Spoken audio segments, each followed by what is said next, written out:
Hello दोस्तों, आप सभी का स्वागत है अपने YouTube channel We Study Point में। हमारे द्वारा कंपनी का संवैधानिक विकास की सीरीज चलाई जाएगी और आने वाले कुछ समय में भारत का संविधान भी शुरू किया जाएगा। तो देर न करते हुए आज की क्लास शुरू करते हैं। आज की क्लास का पहला पॉइंट है रेगुलेटिंग एक्ट 1773। देखिए दोस्तों, रेगुलेटिंग एक्ट 1773 को जानने से पूर्व या जानने से पहले हमें यह जानना उचित होगा कि आखिर ब्रिटिश राजा को कंपनी का संवैधानिक विकास करने की क्यों आवश्यकता पड़ी थी या क्यों ज़रूरत पड़ी थी। मैं इसको आपको बहुत अच्छे से समझाने की कोशिश करूँगा उदाहरण के जरिए। देखिए, एक एग्जांपल लेता हूँ। मैं एक व्यक्ति को ए से डिनोट करता हूँ और उस व्यक्ति ने कोई कंपनी स्थापित की है। उस कंपनी का हम नाम बी दे देते हैं। कोई व्यक्ति ए है और कंपनी बी है। तो जब उन दोनों के बीच एक बॉन्ड बंधा या अनुबंध हुआ है कि जो भी कंपनी बी को लाभ होगा बिजनेस के माध्यम से, उसमें कुछ शेयर उस व्यक्ति का होगा और कुछ शेयर कंपनी का होगा। मान लीजिए 50% जो भी लाभांश हुआ है या जो भी लाभ प्राप्त हुआ है कंपनी को, उसमें से 50% उस व्यक्ति ए का होगा और 50% कंपनी का होगा। आने वाले कुछ समय में क्या होता है कि कंपनी को ज़्यादा फ़ायदा होने लगा, ज़्यादा लाभ होने लगा, तो वह अपने घोटाला करने लगी कंपनी। तो वो तथ्यों को व्यक्ति ए से छिपाने लगी, भ्रष्टाचार करने लगी बी कंपनी या कंपनी के कर्मचारी। अब क्या होता था, कुछ टाइम बाद जैसे मान लीजिए बी कंपनी को 70% का लाभ हुआ। कितने प्रतिशत? 70% का लाभ हुआ।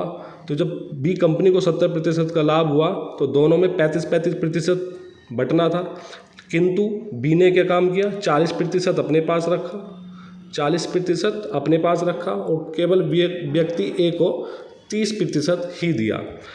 तो इससे कंपनी ज़्यादा मुनाफा कमाने लगी, बहुत ज़्यादा फ़ायदा होने लगा, भ्रष्टाचार करने लगी कंपनी के कर्मचारी और कंपनी। अब ए को इस बात का पता चला तो ए ने कोशिश की बी पर नियंत्रण लगाने की। कोशिश करेगा ही व्यक्ति ए, भाई जिस व्यक्ति ने वो कंपनी स्थापित किया वही कंपनी उसके खिलाफ या उसके विरुद्ध भ्रष्टाचार करने लगे, उसके विरुद्ध षड्यंत्र रचने लगे, तो ए काम क्या करेगा, उसको लगाम करने की कोशिश करेगा, उस पर लगाम करने की कोशिश करेगा, उस पर नियंत्रण करेगा। तो यही सेम कंडीशन थी ईस्ट इंडिया कंपनी और ब्रिटिश राजा के बीच। देखिए, जब ब्रिटिश ईस्ट इंडिया कंपनी की जो शुरुआत हुई थी 1600 में, स्टार्टिंग में ब्रिटिश राजा द्वारा ही भारत में शुरुआत में व्यापार करने के लिए इंडिया भेजा गया था। वो अलग बात है, बाद में उसने शासन स्थापित कर दिया था। अब जब कंपनी और राजा के बीच में दोनों में बॉन्ड हुआ था कि जो भी लाभांश प्राप्त होगा कंपनी को, उसमें से कुछ % या कुछ शेयर राजा का भी होगा। लेकिन कंपनी ने कुछ टाइम बाद क्या किया, कंपनी के कर्मचारी जो थे वो लूट खसोट करने लगे, भ्रष्टाचार कर रहे थे।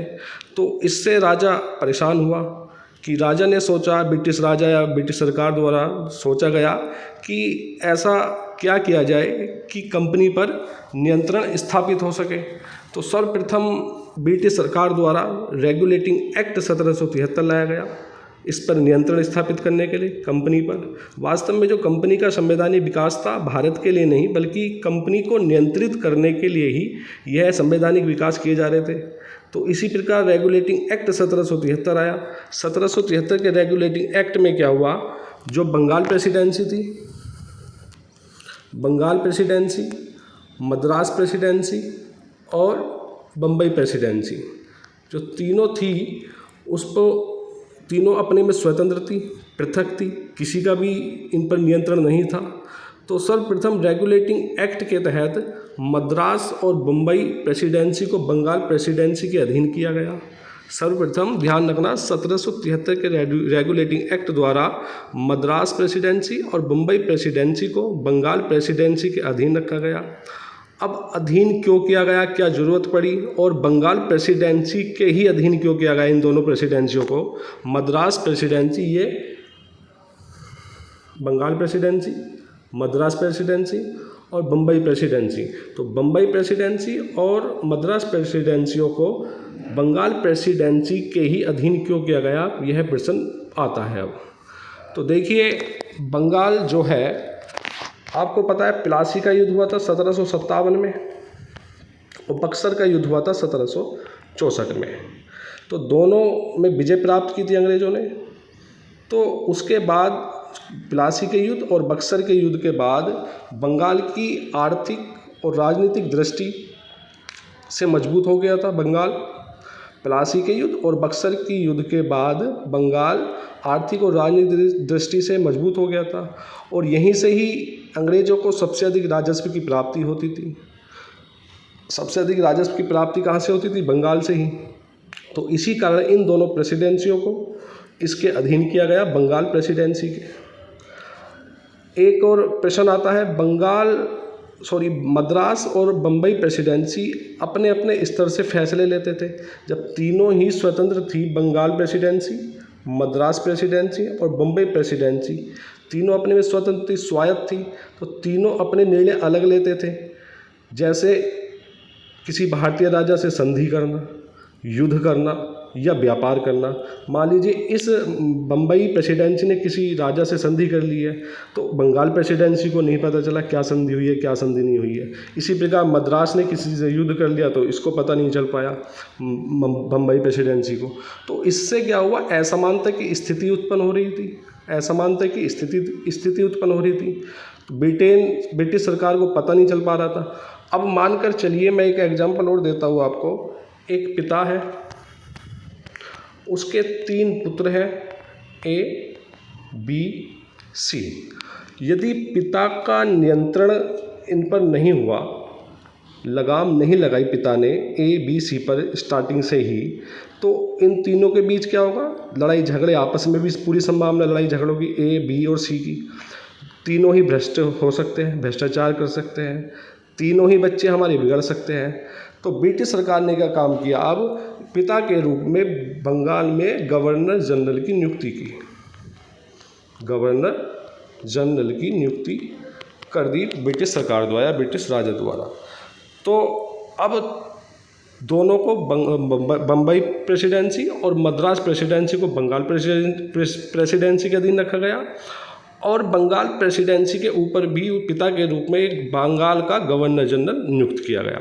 तो अब रेगुलेटिंग एक्ट 1773 के तहत बंगाल के गवर्नर को बंगाल का गवर्नर जनरल कहा जाने लगा। इस प्रकार पहला जो बंगाल का गवर्नर जनरल हुआ वह हुआ वारेन हेस्टिंग्स। अब यही डिसाइड करेगा गवर्नर जनरल कि युद्ध कैसे करना है, विदेश नीति क्या होनी चाहिए, या व्यापार किस राजा से करना है या नहीं करना है।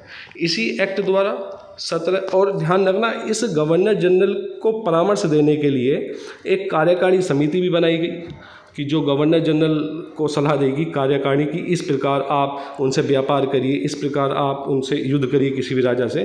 तो एक कार्यकारी समिति बनाएगी, कितने सदस्यों की? 4 सदस्यों की। अभी सदस्य हम देख लेंगे कौन कौन थे। तो इसी प्रकार इसी एक्ट द्वारा 1774 में एक काम और किया गया। एक 1774 में बंगाल में, मतलब बंगाल के कोलकाता में सुप्रीम कोर्ट की स्थापना की गई। इसी एक्ट द्वारा 1774 में कलकत्ता में सुप्रीम कोर्ट की स्थापना की गई। अब प्रश्न ये आता है कि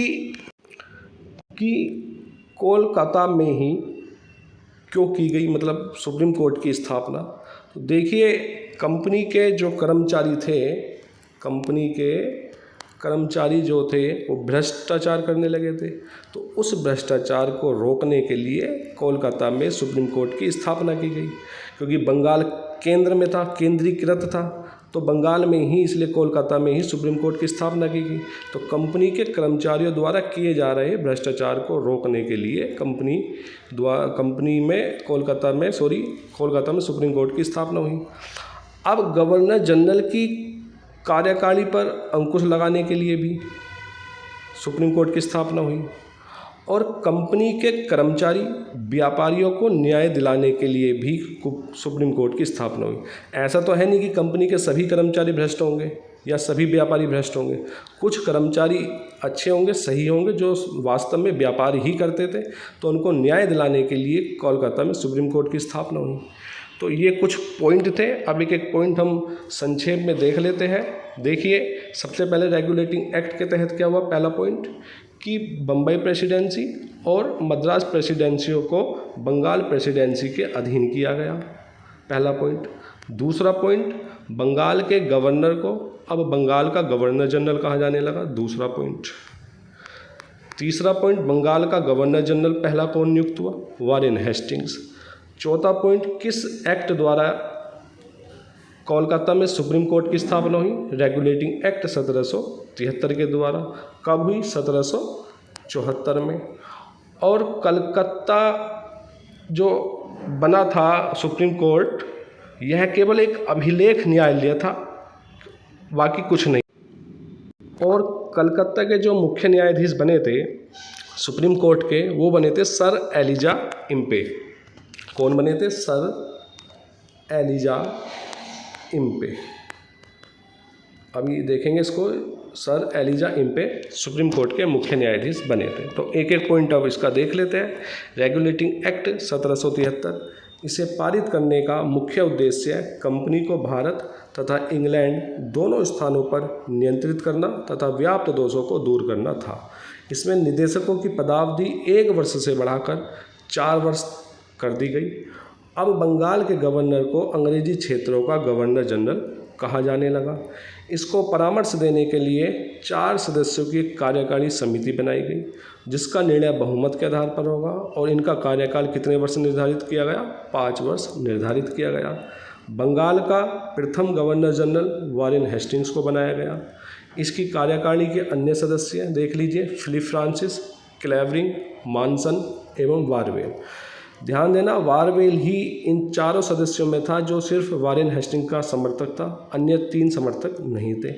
इस एक्ट के तहत 1774 में कलकत्ता में एक सुप्रीम कोर्ट की स्थापना की गई, जिसके मुख्य न्यायाधीश सर एलिजा इम्पे एवं 3 अन्य न्यायाधीश चैम्बर्स, लिमेस्टर एवं हाइड की नियुक्ति की गई। और यह एक अभिलेख न्यायालय था। नेक्स्ट है संशोधन अधिनियम 1781, एक्ट ऑफ सेटलमेंट। यह क्यों आया था, जो 1773 के रेगुलेटिंग एक्ट में कुछ कमियां थी, कुछ दोष थे, उसमें संशोधन करने के लिए या उसकी कमियों को दूर करने के लिए ब्रिटिश सरकार द्वारा संशोधन अधिनियम 1781 या एक्ट ऑफ सेटलमेंट लाया गया था। कमी क्या थी, दोष क्या थी, जो सुप्रीम कोर्ट था और जो आपका गवर्नर जनरल की कार्यकारिणी समिति थी, इन दोनों के बीच डिस्प्यूट रहता था अधिकार क्षेत्र को लेकर। वो कहता था मैं बड़ा, वो कहता था मैं बड़ा। तो इन दोनों को डिस्प्यूट को ख़त्म करने के लिए संशोधन अधिनियम 1781 एक्ट ऑफ सेटलमेंट आया था। एक एक पॉइंट देख लेते हैं। इसका मुख्य उद्देश्य रेगुलेटिंग एक्ट 1773 में अंतर्निहित गंभीर व्यावहारिक दोषों को दूर करना था। इस अधिनियम के द्वारा कंपनी के पदाधिकारी अपने शासकीय रूप में किए गए कार्यों के लिए अब उच्चतम न्यायालय के अधिकार क्षेत्र से बाहर हो गए। तीसरा पॉइंट, गवर्नर जनरल की परिषद जो नियम बनाएगी उसे उच्चतम न्यायालय के पास पंजीकृत कराना आवश्यक नहीं था। नेक्स्ट है पिट्स इंडिया एक्ट 1784, जो कि बहुत ज़्यादा इम्पोर्टेंट है। इसको हम आने वाली वीडियो में कवर कराएंगे। तो आज की क्लास हम यहीं समाप्त करते हैं। हमारा सभी प्यारे भाइयों से, प्यारे मित्रों से निवेदन है कि हमारे YouTube channel We Study Point को ढेर सारा प्यार दें, सब्सक्राइब करें, शेयर करें एंड लाइक करें। धन्यवाद।